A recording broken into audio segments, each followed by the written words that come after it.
श्रीमद् वाल्मीकि रामायण के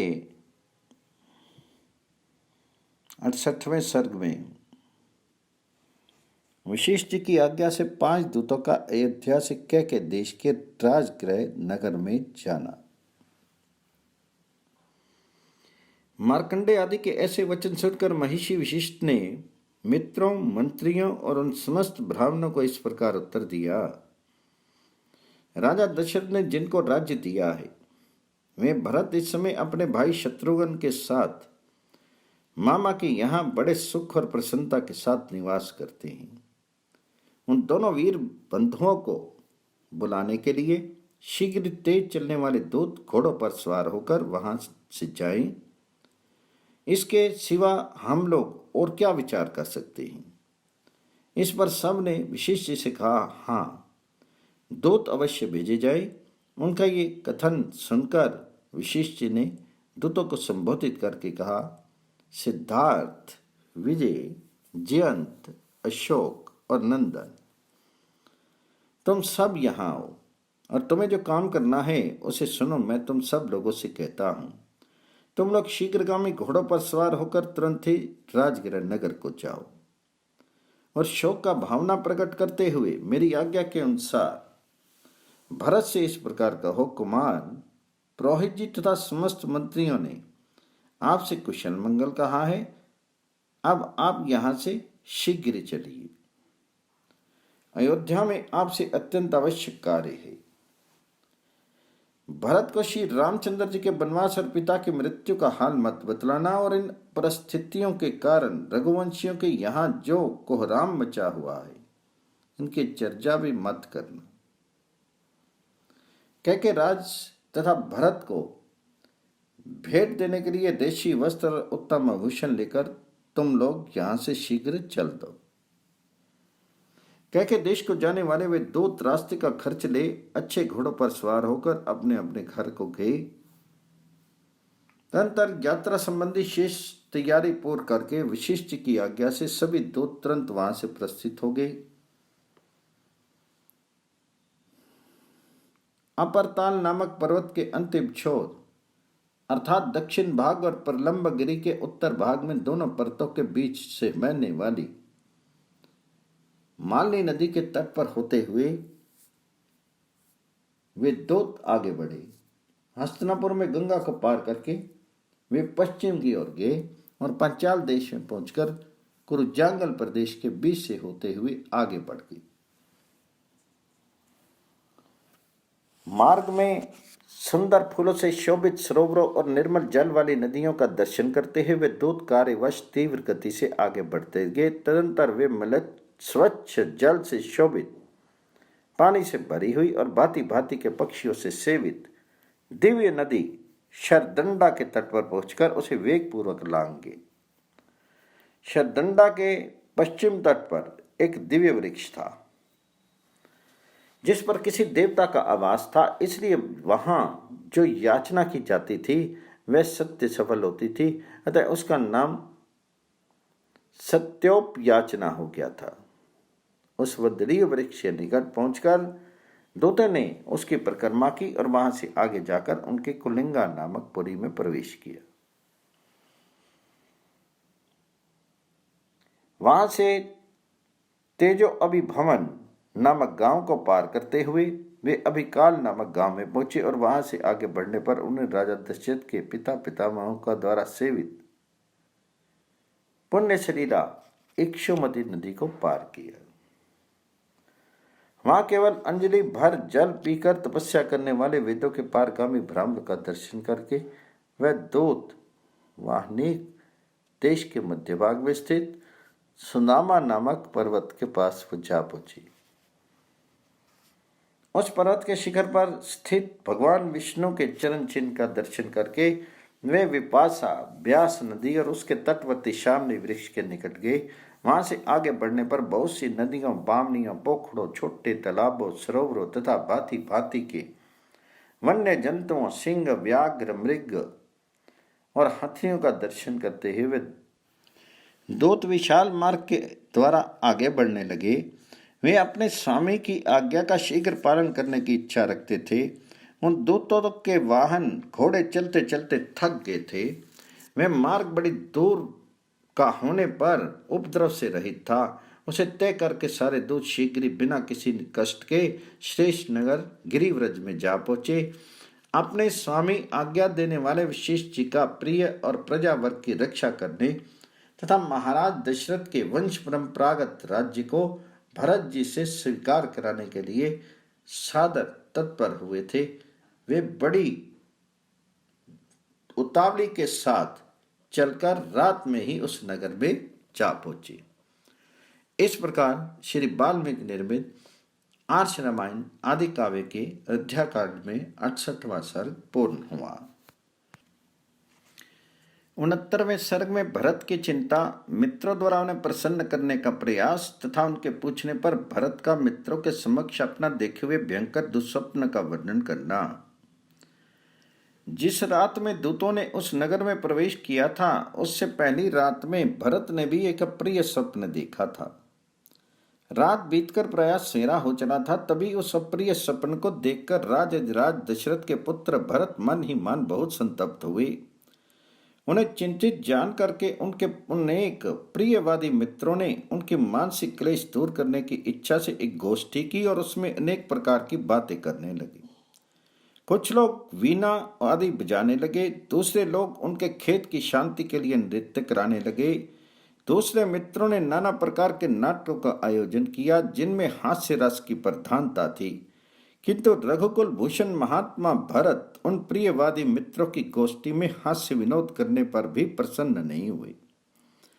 तब सहृदय से घिरकर बैठे हुए एक प्रिय मित्र ने मित्रों के बीच में विराजमान भरत से पूछा, सखे तुम आज प्रसन्न क्यों नहीं होते हो? इस प्रकार पूछते हुए सुहृद को भरत ने इस प्रकार उत्तर दिया, मित्र, जिस कारण से मेरे मन में ये दैन्य आया है ये बताता हूँ, सुनो। मैंने आज स्वप्न में अपने पिताजी को देखा है। उनका मुख मलिन था, बाल खुले हुए थे और वे पर्वत की चोटी से एक ऐसे गंदे गड्ढे में गिर पड़े थे जिसमें गोबर भरा हुआ था। मैंने उस गोबर के कुंड में उन्हें तैरते देखा था।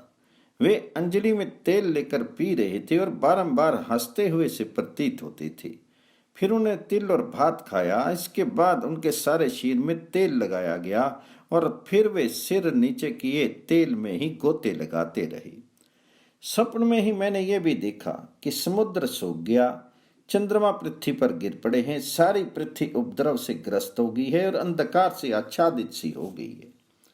महाराज की सवारी के काम में आने वाले हाथी का दांत टूक टूक हो गया और पहले से प्रज्वलित होती हुई आग सहसा बुझ गई है। मैंने ये भी देखा है कि पृथ्वी फट गई है, नाना प्रकार के वृक्ष सूख गए हैं तथा पर्वत ढह गए हैं और उनसे धुआं निकल रहा है। काले लोहे की चौकी पर महाराज दशरथ बैठे हैं, उन्हें काला ही वस्त्र धारण कर रखा है। काले एवं पिंगल वर्ण की स्त्रियां उनके ऊपर प्रहार कर रही हैं। धर्मात्मा राजा दशरथ लाल रंग के फूलों की माला पहने और लाल चंदन लगाए गधे जुते हुए रथ पर बैठकर बड़ी तेजी के साथ दक्षिण दिशा की ओर गए हैं। लाल वस्त्र धारण करने वाली एक स्त्री जो विकराल मुख वाली राक्षसी प्रतीत होती थी, महाराज को हंसती हुई सी खींच कर लिए जा रही है। ये दृश्य भी मैंने देखने में आया है। इस प्रकार इस भयंकर रात्रि के समय मैंने ये स्वप्न देखा है। इसका फल ये होगा कि मैं श्री राम, राजा दशरथ अथवा लक्ष्मण, इनमें से किसी एक की अवश्य मृत्यु होगी। जो मनुष्य स्वप्न में गधे जुते हुए रथ से यात्रा करता दिखाई देता है, उसकी चिता का धुआं शीघ्र देखने में आता है। यही कारण है कि मैं दुखी हो रहा हूं और आप लोगों की बातों का आदर नहीं करता हूं। मेरा गला सूखा जा रहा है और मन अस्वस्थ सा हो चला है। मैं भय का कोई कारण नहीं देखता तो भी भय को प्राप्त हो रहा हूं। मेरा स्वर बदल गया है तथा मेरी कांति भी फीकी पड़ गई है। मैं अपने आप से घृणा सी करने लगा हूं, परंतु इसका कारण क्या है ये मेरी समझ में नहीं आता।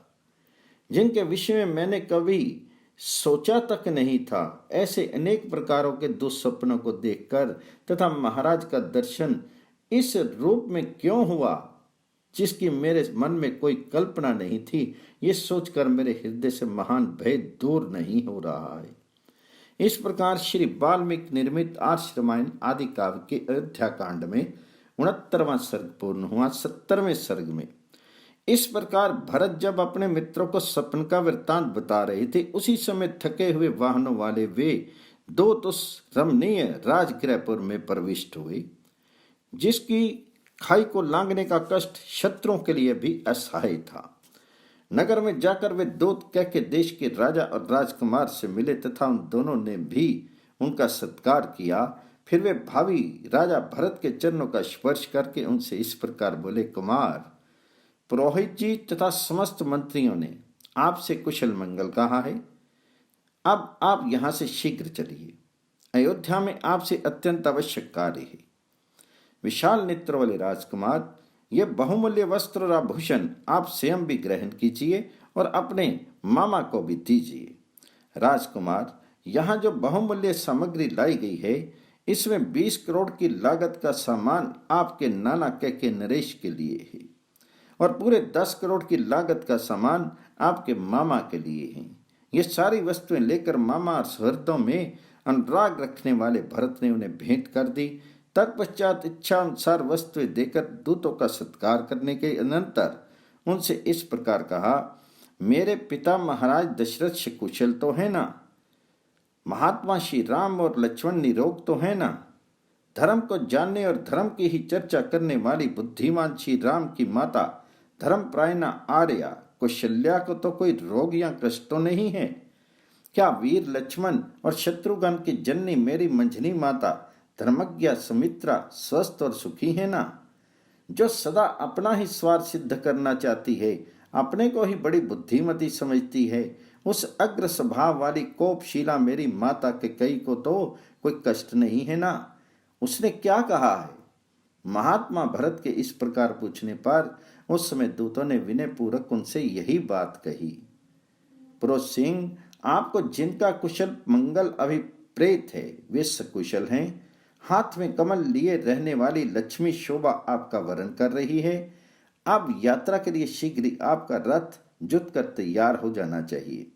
उन दूतों के ऐसा कहने पर भरत ने उनसे कहा, अच्छा, मैं महाराज से पूछता हूँ कि दूत मुझसे शीघ्र अयोध्या चलने के लिए कह रहे हैं, आपकी क्या आज्ञा है? दूतों से ऐसा कहकर राजकुमार भरत उनसे प्रेरित होकर नाना के पास जाकर बोले, राजन, मैं दूतों के कहने से इस समय पिताजी के पास जा रहा हूँ।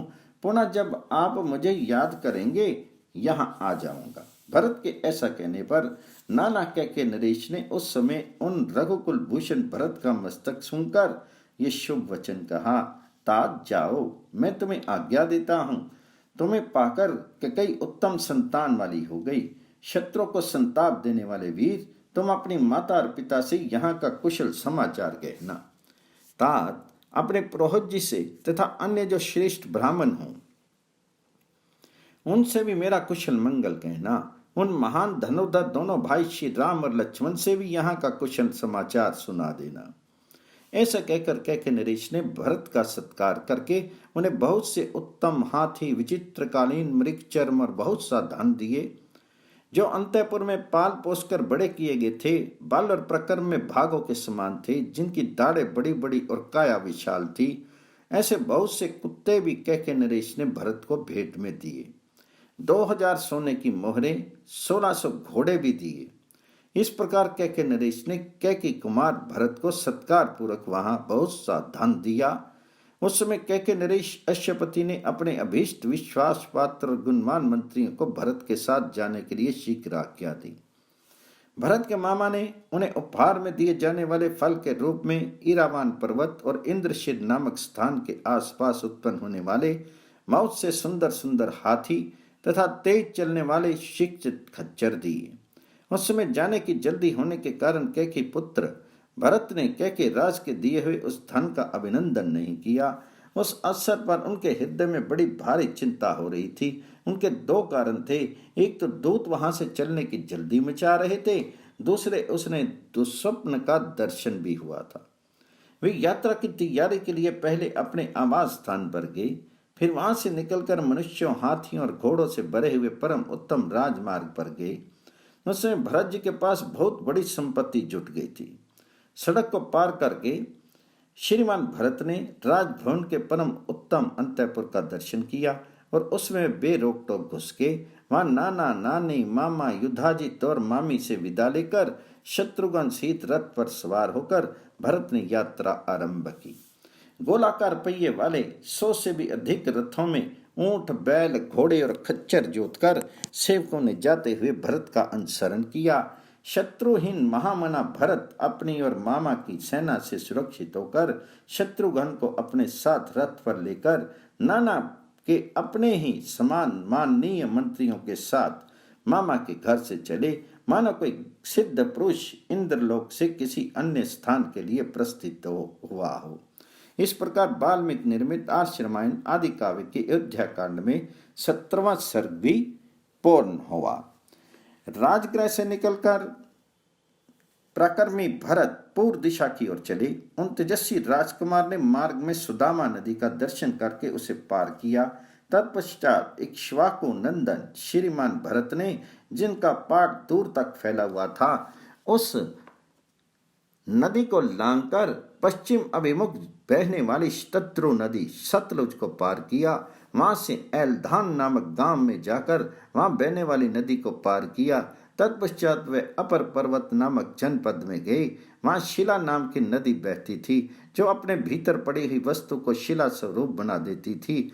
उसे पार करके भरत वहां से आग्नेय कोण में स्थित शल्यकर्षण नामक देश में गए, जहां शरीर से कांटे को निकालने में सहायता करने वाली औषधि उपलब्ध होती थी।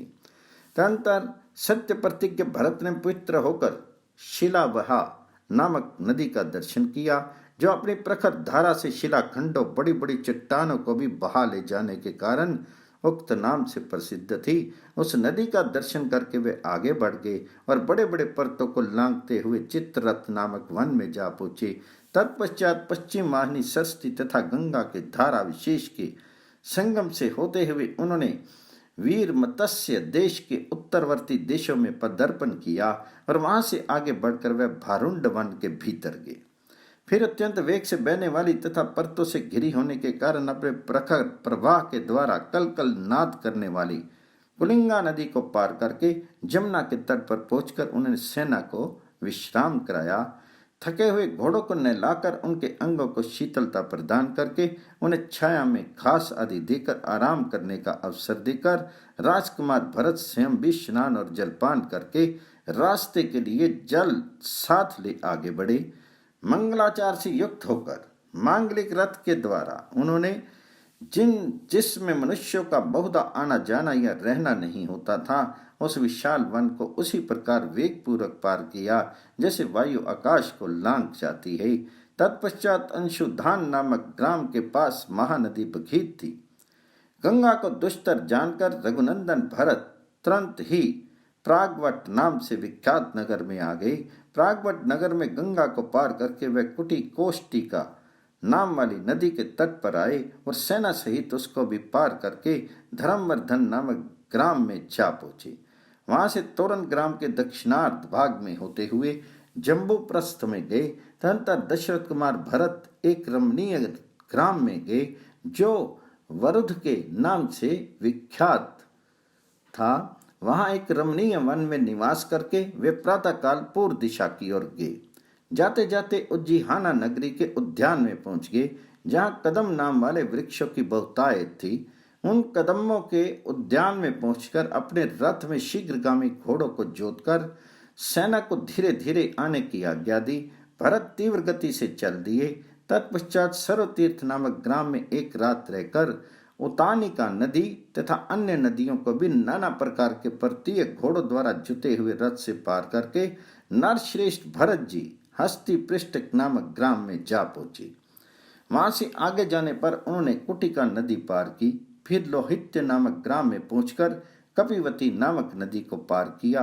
फिर एक साल नगर के पास स्थानुमति और विंतन ग्राम के निकट गोमती नदी को पार करके वे तुरंत ही कलिंग नगर के पास सालवान में जा पहुंचे।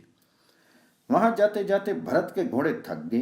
तब उन्हें विश्राम देकर वे रातों रात शीघ्र ही सालवन को लांघ गए और अनुदय काल में राजा मनु की बसाई हुई अयोध्यापुरी का उन्होंने दर्शन किया। पुरुष सिंह भरत मार्ग में 7 रातें व्यतीत करके 8वें दिन अयोध्यापुरी का दर्शन कर सके थे। सामने अयोध्यापुरी को देखकर वे अपने सारथी से इस प्रकार बोले, सोत, पितृ ध्यानों से शोभित ये यशस्विनी नगरी आज मुझे अधिक प्रसन्न नहीं दिखाई देती है।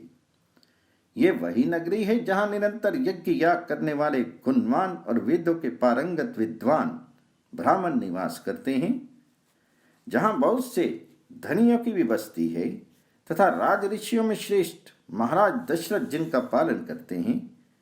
वही अयोध्या इस समय दूर से सफेद मिट्टी के ढूंढ की भांति दिखाई दे रही है। पहले अयोध्या में चारों ओर नर नारियों का महान तुमल नाद सुनाई पड़ता था, परंतु आज मैं उन्हें नहीं सुन रहा हूं। सायंकाल के समय लोग उद्यानों में प्रवेश करके वहां क्रीड़ा करते और उस क्रीड़ा से निवृत्त होकर सब ओर से अपने घरों की ओर दौड़ते थे। अतः उस समय इन उद्यानों की अपूर्व शोभा होती थी, परंतु आज ये मुझे कुछ और ही प्रकार के दिखाई देते हैं।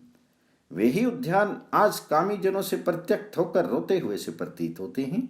सारथी, ये पुरी मुझे जंगल सी जान पड़ती है।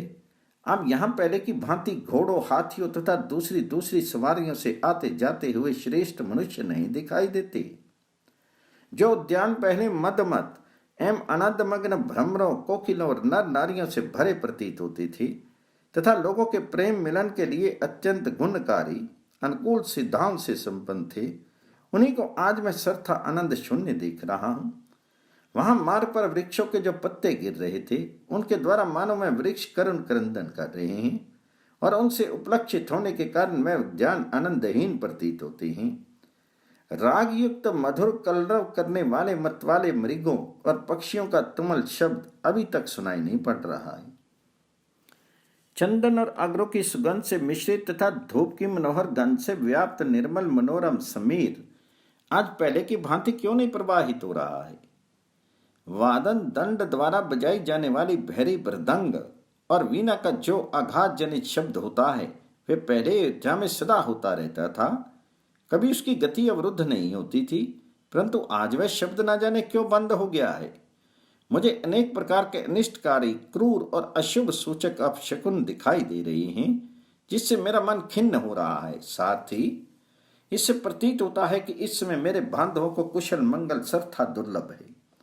तभी तो मोह का कोई कारण न होने पर भी मेरा हृदय बैठा जा रहा है। भरत मन ही मन बहुत खिन्न थे, उनका हृदय शिथिल हो रहा था, वे डरे हुए थे, उनकी सारी इंद्रियां शुद्ध हो उठी थी। इसी अवस्था में उन्होंने शीघ्रतापूर्वक इक्ष्वाकु वंशी राजाओं द्वारा पालित अयोध्यापुरी में प्रवेश किया। पुरी के द्वार पर सदा वैजंती पताका फहराने के कारण उस द्वार का नाम वैजंत रखा गया था। यह पुरी के पश्चिम भाग में था। उस वैजंत द्वार से भरतपुरी के भीतर प्रविष्ट हुए। उस समय उनके रथ के घोड़े बहुत थके हुए थे। द्वारपालों ने उठकर कहा, महाराज की जय हो। फिर उनके साथ आगे बढ़े। भरत का हृदय एकाग्र नहीं था, वे घबराए हुए थे। अतः उन रघुकुल नंदन भरत ने साथ आए हुए द्वारपालों को सत्कार पूर्वक लौटा दिया और कह के राज अश्वपति के थके मांदे सारथी से वहां इस प्रकार कहा, निष्पाप सूत, मैं बिना कारण ही इतनी उतावली के साथ क्यों बुलाया गया। इस बात का विचार करके मेरे हृदय में अशुभ की आशंका होती है। मेरा दीनता रहित स्वभाव भी अपनी स्थिति से भ्रष्ट सा हो रहा है। साथ ही आपसे पहले मैंने राजाओं के विनाश के जैसे जैसे लक्षण सुने रखे हैं, उन सभी लक्षणों को आज मैं यहाँ देख रहा हूँ। मैं देखता हूँ ग्रस्तों के घरों में झाड़ू नहीं लगी है, वे रुखे और श्रीहीन दिखाई देते हैं। इनकी किवाड़ें खुली पड़ी हैं। इन घरों में बड़ी वैश्य देख कर्म नहीं हो रहे हैं। ये धूप की सुगंध से वंचित हैं। इनमें रहने वाले कुटुंबी जनों को भोजन नहीं प्राप्त हुआ है। ये सारे ग्रह प्रभाहीन उदास दिखाई देते हैं। जान पड़ता है इसमें लक्ष्मी का निवास ही नहीं है। देव मंदिर फूलों से सजे हुए नहीं दिखाई देते। इनके आंगन झाड़े बुहारे नहीं गए हैं। ये मनुष्यों से सुने हो रहे हैं, अतः इनकी पहले जैसी शोभा नहीं हो रही है। देव प्रतिमाओं की पूजा बंद हो गई है। यज्ञशालाओं में यज्ञ नहीं हो रहे हैं। फूलों और मालाओं के बाजारों आज बिकने की कोई वस्तुएं नहीं शोभित हो रही हैं। यहाँ पहले के समान बनिए भी आज नहीं दिखाई देते हैं। चिंता से उनका हृदय उद्विग्न जान पड़ता है और अपना व्यापार नष्ट हो जाने के कारण वे संकुचित हो रहे हैं। देवालों तथा देव वृक्षों पर जिनका निवास है वह पशु पक्षी दीन दिखाई दे रहे हैं। मैं देखता हूँ नगर के सभी स्त्री पुरुषों के मुख मलिन हैं, उनकी आंखों में आंसू भरे हैं, वे सब के सब दीन चिंतित दुर्बल और उत्कंठित हैं। सारथी से ऐसा कहकर अयोध्या में होने वाले उन अरिष्ट सूचक चिन्हों को देखते हुए भरत मन ही मन दुखी होकर राजमहल में गए। जो अयोध्यापुरी कभी देवराज इंद्र की नगरी के समान शोभा पाती थी, उसी के चौराहे, घर और सड़कें आज सूनी दिखाई देती थी तथा दरवाजों की किवाड़े धूली धूसर हो रही थी। उनकी ऐसी दुर्दशा देखकर भरत पूर्णतः दुख में निमग्न हो गए। उस नगर में जो पहले कभी नहीं हुई थी, ऐसी अप्रिय बातों को देखकर महात्मा भरत ने अपना मस्तक नीचे को झुका लिया। उनका हर्ष छिन गया। उन्होंने दीन हृदय से पिता के भवन में प्रवेश किया। इस प्रकार श्री वाल्मीकि निर्मित आर्ष रामायण आदि काव्य की अयोध्या कांड में 71वां सर्ग पूर्ण हुआ। श्रीमद् वाल्मीकि रामायण के 72वें सर्ग में भरत का कैकेयी के भवन में जाकर उसे प्रणाम करना, उसके द्वारा पिता के परलोकवास का समाचार पाकर दुखी होकर विलाप करना तथा श्री राम के विषय में पूछने पर कैकेयी द्वारा उनका श्री राम के वन गमन के वृत्तांत से अवगत होना। तदनंतर पिता के घर में पिता को ना देखकर भरत माता का दर्शन करने के लिए अपनी माता के महल में गए। अपने प्रदेश के हुए पुत्र को घर आया हुआ देखकर उस समय कैकेयी हर्ष से भर गई और अपने सर में आसन को छोड़कर उछलकर खड़ी हो गई। धर्मात्मा भरत ने अपने उस घर में प्रवेश करके देखा कि सारा घर श्रीहीन हो रहा है। फिर उन्होंने माता के शुभ चरणों का स्पर्श किया।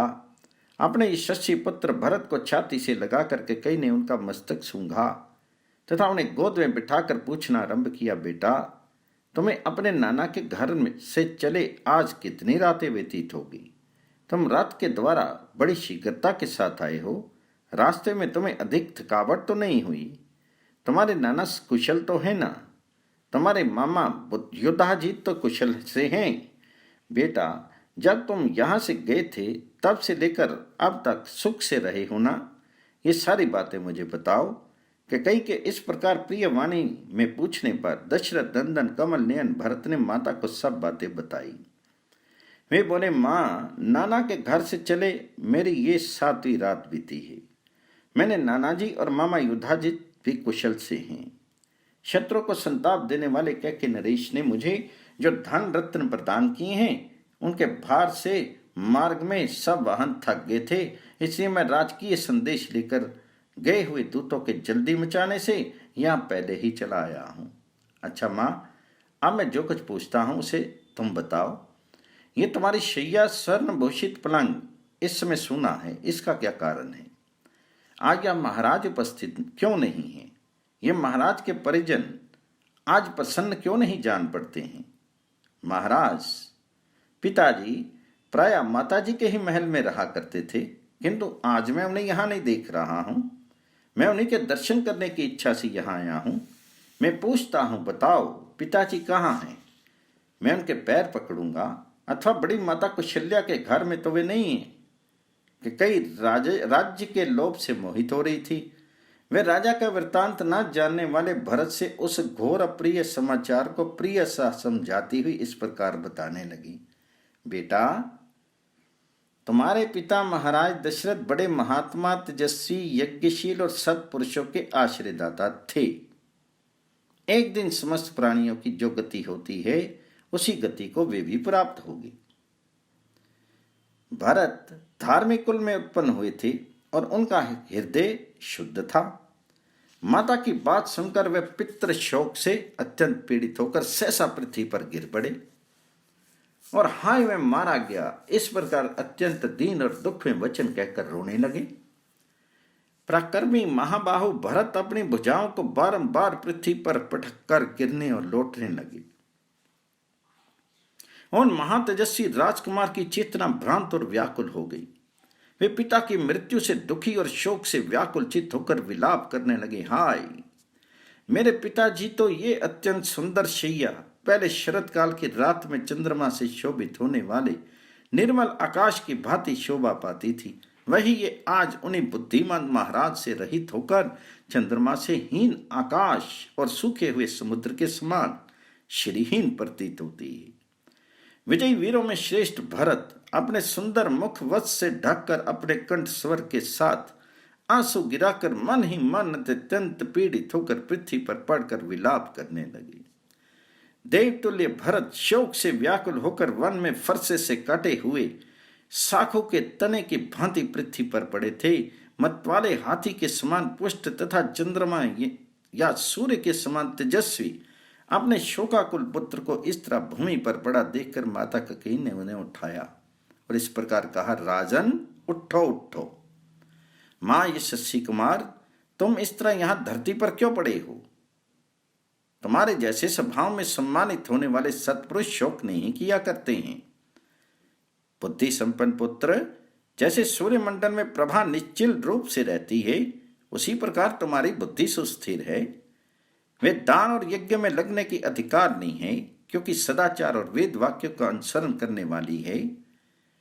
भरत पृथ्वी पर लौटते पौटते बहुत देर तक रोते रहे। तत्पश्चात अधिकाधिक शोक से आकुल होकर वे माता से इस प्रकार बोले, मैंने तो ये सोचा था कि महाराज श्री राम का राज्याभिषेक करेंगे और स्वयं यज्ञ का अनुष्ठान करेंगे। यही सोचकर मैंने बड़े हर्ष के साथ वहां से यात्रा की थी, किंतु यहां आने पर सारी बातें मेरी आशा के विपरीत हो गई।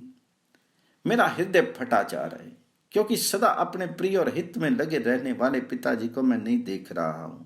मां, महाराज को ऐसा कौन सा रोग हो गया था जिससे मेरे आने के पहले ही चले गए? श्री राम आदि सब भाई धन्य हैं जिन्होंने स्वयं उपस्थित रहकर पिताजी का अंत्येष्टि संस्कार किया। निश्चय ही मेरे पूज्य पिता यशस्वी महाराज को मेरे यहाँ आने का कुछ पता नहीं है, अन्यथा वह शीघ्र मेरे मस्तक को झुकाकर उसे प्यार से सूंघते। हाँ, अनायासी महान कर्म करने वाले मेरे पिता का वह कोमल हाथ कहाँ है जिसका स्पर्श मेरे लिए बहुत ही सुखदायक था। वे उसी हाथ से मेरे धूली दूसर शरीर को बार बार पोछा करते थे। अब जो मेरे भाई, पिता और बंधु हैं तथा जिनका मैं परम प्रिय दास हूं, अनायासी महान प्रकर्म करने वाले उन श्री रामचंद्र जी को तुम शीघ्र मेरे आने की सूचना दो। धर्म के ज्ञाता श्रेष्ठ पुरुष के लिए बड़ा भाई पिता के समान होता है। मैं उनके चरणों में प्रणाम करूंगा, अब वे ही मेरे आश्रय हैं। आर्य, धर्म का आचरण जिसका स्वभाव बन गया था तथा जो बड़ी दृढ़ता के साथ उत्तम व्रत का पालन करते थे, वे मेरे सत्य प्रकर्मी और धर्मज्ञ पिता महाराज दशरथ अंतिम समय में क्या कह कर गए थे। मेरे लिए जो उनका अंतिम संदेश हो उसे मैं सुनना चाहता हूं। भरत के इस प्रकार पूछने पर कैकेयी ने सब बात ठीक ठीक बता दी। वे कहने लगी, बेटा, बुद्धिमानों में श्रेष्ठ तुम्हारे महात्मा पिता महाराज ने हाँ राम, हाँ सीते, हाँ लक्ष्मण इस प्रकार विलाप करते हुए परलोक की यात्रा की थी। जैसे पाशों से बंधा हुआ महान गज विवश हो जाता है, उसी प्रकार काल धर्म के वशीभूत हुए तुम्हारे पिता ने अंतिम वचन इस प्रकार कहे थे। जो लोग सीता के साथ पुनः लौटकर आए हुए महाबाहु श्री राम और लक्ष्मण को देखेंगे, वे ही कृतार्थ होंगे। माता के द्वारा ये दूसरी अप्रिय बात कही जाने पर भरत और भी दुखी हो गए। उनके मुख पर विषाद छा गया और उन्होंने पुनः माता से पूछा, माता कौशल्या का आनंद बढ़ाने वाले धर्मात्मा श्री रामचंद्र जी इस अवसर पर भाई लक्ष्मण और सीता के साथ कहां चले गए हैं? इस प्रकार पूछने पर उनकी माता कैकेयी ने एक साथ ही प्रिय बुद्धि से वे अप्रिय संवाद यथोचित रीति से सुनाना आरंभ किया। बेटा, राजकुमार श्री राम वल्कल वस्त्र धारण करके सीता के साथ दंडक वन में चले गए हैं। लक्ष्मण ने भी उन्हीं का अनुसरण किया है। यह सुनकर भरत डर गए। उन्हें अपने भाई के चरित्र पर शंका हो आई। वे सोचने लगे, श्री राम कहीं धर्म से गिर तो नहीं गए। अपने वंश की महत्ता धर्मपरायणता का स्मरण करके वे कैकेयी से इस प्रकार पूछने लगे, मां, श्री राम ने किस कारणवश ब्राह्मण का धन तो नहीं हर लिया था, किसी निष्पाप धनी या दरिद्र की हत्या तो नहीं कर डाली थी, राजकुमार श्री राम का मन किसी पराई स्त्री की ओर तो नहीं चला गया, किस अपराध के कारण भैया श्री राम को दंडकारण्य में जाने के लिए निर्वासित कर दिया गया है। तब चपल स्वभाव वाली भरत की माता कैकेयी ने उस विवेक शून्य चंचल नारी स्वभाव के कारण ही अपनी करतूत को ठीक ठीक बताना आरंभ किया। महात्मा भरत के पूर्वोक्त रूप से पूछने पर व्यर्थ ही अपने को बड़ी विदुषी मानने वाली कैकेयी ने बड़े हर्ष में भर के कहा, बेटा, श्री राम ने किसी कारणवश किंचन मात्र भी ब्राह्मण के धन का अपहरण नहीं किया है, किसी निरपराध धनी या दरिद्र की हत्या भी उन्होंने नहीं की है। श्री राम कभी किसी पराई स्त्री पर दृष्टि भी नहीं डालते हैं। बेटा, उनके वन जाने का कारण इस प्रकार है, मैंने सुना था कि अयोध्या में श्री राम का राज्याभिषेक होने जा रहा है। तब मैंने तुम्हारे पिता से तुम्हारे लिए राज्य और श्री राम के लिए वनवास की प्रार्थना की। उन्हें अपने सत्य प्रतिज्ञ स्वभाव के अनुसार मेरी मांग पूरी कर दी। श्री राम, लक्ष्मण और सीता के साथ वन को भेज दिए गए। फिर अपने प्रिय पुत्र श्री राम को ना देखकर वे महायशस्वी महाराज पुत्र शोक से पीड़ित होकर परलोकवासी हो गए। धर्मज्ञ, आप तुम राजपद स्वीकार करो। तुम्हारे लिए ही मैंने इस प्रकार से ये सब कुछ किया है। बेटा, शोक और संताप मत करो, धैर्य का आश्रय लो। अब ये नगर और निष्कंटक राज्य तुम्हारे ही अधीन होगा। अतः बस आप विधि विधान के ज्ञाता विशिष्ट आदि प्रमुख ब्राह्मणों के साथ तुम उदार हृदय वाले महाराज का अंत्येष्टि संस्कार करके इस पृथ्वी के राज्य पर अपना अभिषेक कराओ। इस प्रकार वाल्मीकि निर्मित आर्ष रामायण आदि काव्य की अयोध्या कांड में 72वां सर्ग पूर्ण हुआ। 73वां सर्ग भरत का कैकेयी को धिक्कारना और उनके प्रति रोष प्रकट करना। पिता के परलोकवास और दोनों भाइयों के वनवास का समाचार सुनकर भरत दुख से संतप्त हो उठे और इस प्रकार बोले, हाय, तूने मुझे मार डाला। मैं पिता से सदा के लिए बिछुड़ गया, पितृतुल्य बड़े भाई से भी विलग हो गया। अब तो मैं शोक में डूब रहा हूं। मुझे यहां राज्य लेकर क्या करना है? तूने राजा को परलोकवासी तथा श्री राम को तपस्वी बनाकर मुझे दुख पर दुख दे दिया, घाव पर नमक छिड़क दिया। तू इस कुल का विनाश करने के लिए काल रात्रि बनकर आई थी।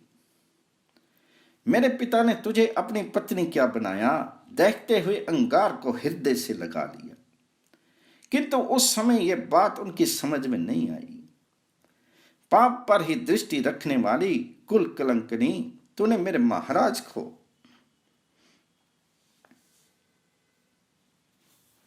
काल के गाल में डाल दिया और मोहवश इस कुल का सुख सदा के लिए छीन लिया। तुझे पाकर मेरे सत्य प्रतिज्ञ महायशस्वी पिता महाराज दशरथ इन दिनों दुस्सह दुख से संतप्त होकर प्राण त्यागने को विवश हुए हैं।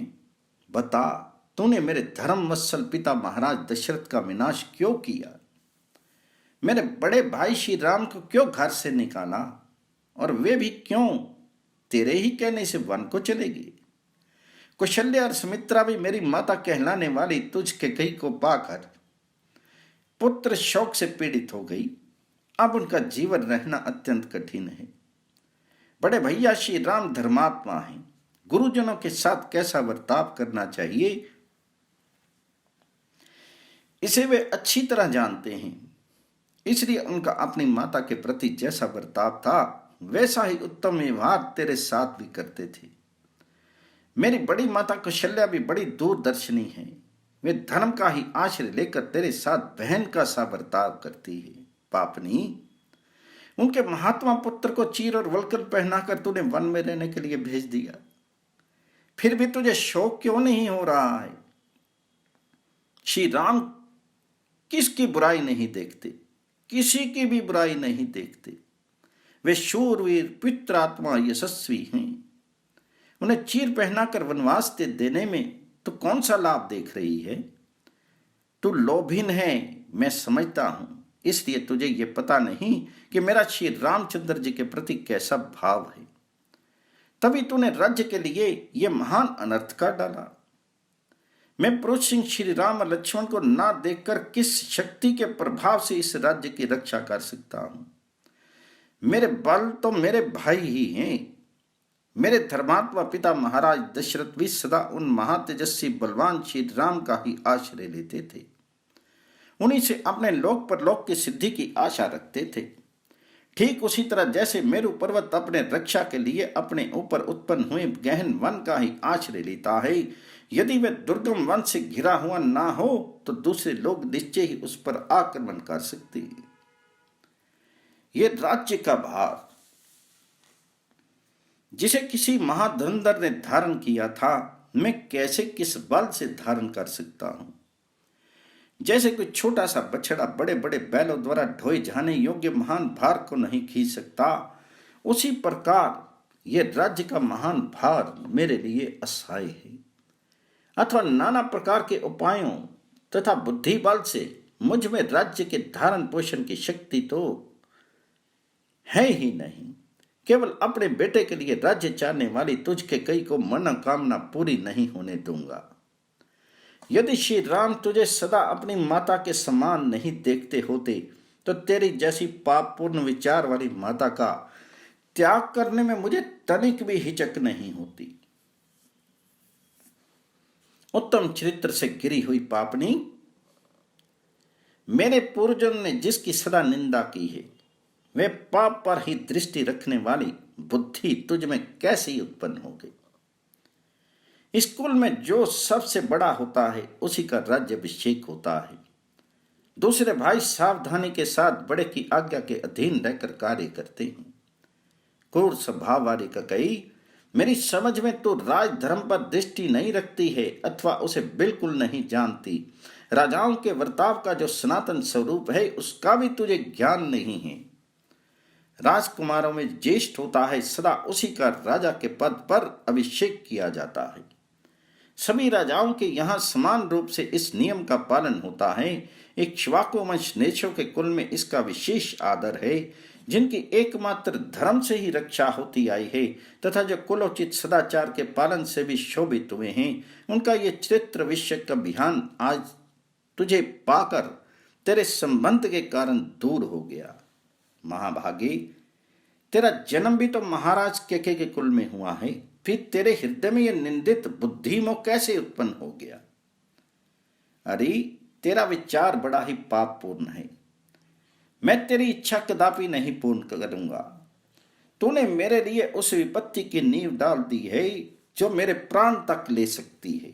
ये ले, मैं अभी तेरा प्रिय करने के लिए तुल गया हूं। मैं वंश निष्पाप भ्राता श्री राम को, जो सज्जनों के प्रिय हैं, लौटा लाऊंगा। श्री राम को लौटाकर उद्दीप्त तेज वाले उन्हीं महापुरुष का दास बनकर स्वस्थ चित्त से जीवन व्यतीत करूंगा। ऐसा कहकर महात्मा भरत शोक से पीड़ित होकर जली कटी बातों से कैकेयी को व्यथित करते हुए उसे जोर जोर से फटकारने लगे, मानो मंद्राचल की गुहा में बैठा हुआ सिंह गरज उठा हो। इस प्रकार श्री वाल्मीकि निर्मित आर्ष रामायण आदि काव्य के अयोध्या कांड में 73वां सर्ग पूर्ण हुआ। 74 सर्ग में भरत का कैकेयी को कड़ी फटकार देना। इस प्रकार माता की निंदा करके भरत उस समय महान रोष आवेश से भर गए और फिर कठोर वाणी में कहने लगे, दृढ़तापूर्ण बर्ताव करने वाली क्रूर हृदय कैकेयी, तो राज्य से भ्रष्ट हो जा। धर्म ने तेरा परित्याग कर दिया है, अतः तुम मरे हुए महाराज के लिए रोना मत, क्योंकि तू पत्नी धर्म से गिर चुकी है। अथवा मुझे मरा हुआ समझकर तू जन्म भर पुत्र के लिए रोया कर।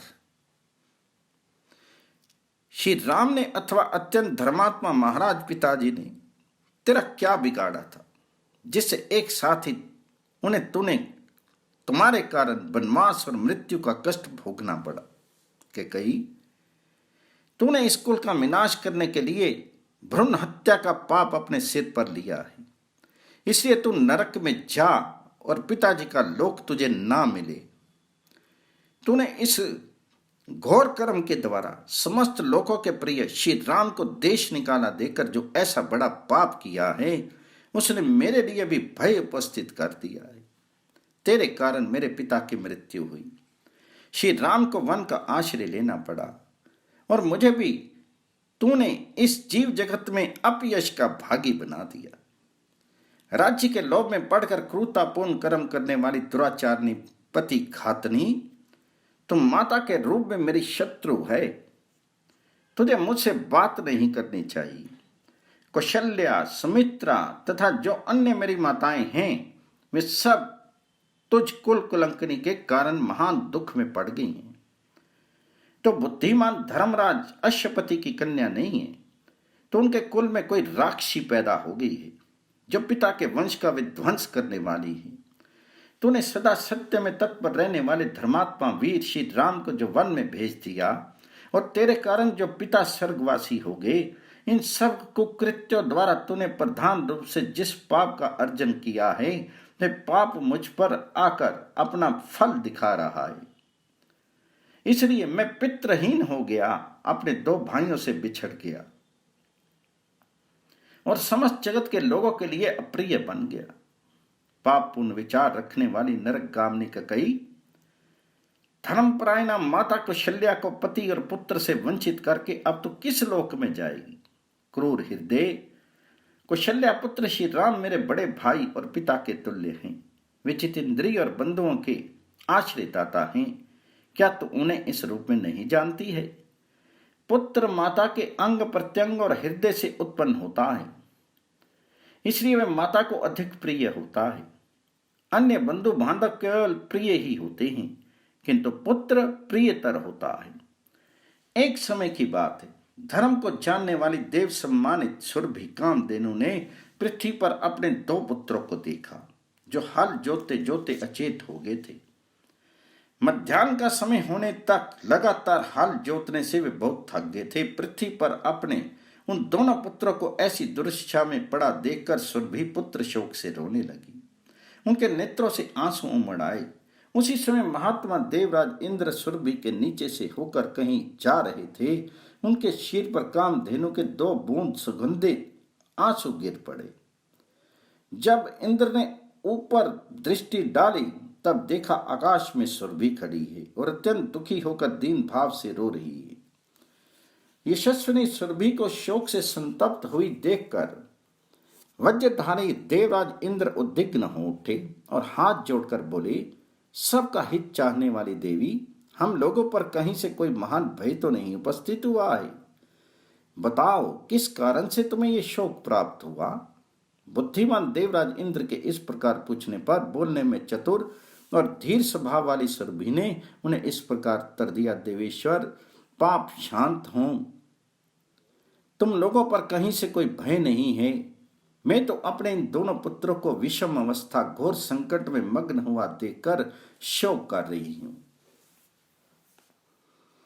ये दोनों बैल अत्यंत दुर्बल और दुखी हैं। सूर्य की किरणों से बहुत ताप के हैं और ऊपर से वह दुष्ट किसान इन्हें पीट रहा है। मेरे शीर से इनकी उत्पत्ति हुई है। ये दोनों भार से पीड़ित और दुखी हैं, इसलिए इन्हें देखकर मैं शोक से संतप्त हो रही हूं, क्योंकि पुत्र के समान प्रिय दूसरा कोई नहीं है। जिनके सहस्त्रों पुत्रों से ये सारा जगत भरा हुआ है, उन्हीं कामधेनु को इस तरह रोती देखकर इंद्र ने यह माना कि पुत्र से बढ़कर और कोई नहीं। द्वेषर इंद्र ने अपने शीर पर उस पितृ गंध वाले अश्रुपात को देखकर देवी सुरभि को इस जगत में सबसे श्रेष्ठ माना।